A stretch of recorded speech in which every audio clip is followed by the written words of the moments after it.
ఒరే ఒరే ఒరే ఒరే, ప్రపంచంలోని కూలీలందరినీ మర్యాదగా పిలవాలి. ఏరా కూలీ అంటే ఏంది బే అంటాడు కూలీ. అర్థమయ్యిందా? కూలీ నీ దగ్గరికి వచ్చేది కూలీ డబ్బులే కాదు, కూలీ నీ దగ్గరికి వచ్చి నీ పాపాల్ని కూడా తీసుకెళ్తాడు. అది కూలీ ప్రత్యేకత.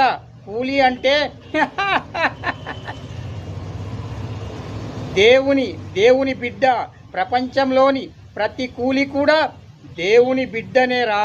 కూలీకి ఒక్క రూపాయి కూడా ఉంచకూడదు. కూలీకి ఒక్క రూపాయి కూడా ఎవడు కూడా డ్యూ పెట్టకూడదు. అర్థమయ్యిందా? కూలీ అంటే భగవంతుని బిడ్డ కూలీ. అర్థమయ్యిందా ఇప్పటికైనా?